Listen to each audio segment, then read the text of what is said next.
Hi. അപ്പോൾ ഇന്ന് നമുക്ക് 6-ാം മാസത്തിലെ ഗ്ലൂക്കോസ് ടെസ്റ്റ് ഉള്ള ദിവസമാണ്.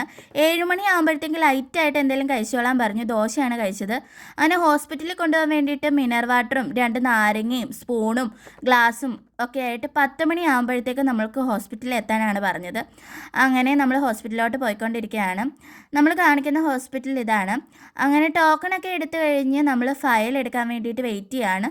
ഇത്രയും ടെസ്റ്റാണ് നമുക്ക് തന്നിരിക്കുന്നത് 6-ാം മാസത്തെ. അങ്ങനെ നമ്മൾ വീണ്ടും ലാബിൽ പോയി ഗ്ലൂക്കോസ് വെള്ളമൊക്കെ കുടിച്ച് 15 മിനിറ്റ് കഴിഞ്ഞപ്പോഴത്തേക്കും ECG എടുത്തു. ECGയുടെ റിപ്പോർട്ടുമായിട്ട് നമ്മൾ ഫിസിഷ്യനെ കാണിച്ചു. കുഴപ്പമൊന്നുമില്ല എന്ന് പറഞ്ഞു. അങ്ങനെ 12:30 ആകുമ്പോൾ വീണ്ടും നമുക്ക് ലാബിലോട്ട് ചെല്ലണമെന്ന് പറഞ്ഞു ബ്ലഡ് എടുക്കാൻ വേണ്ടിയിട്ട്.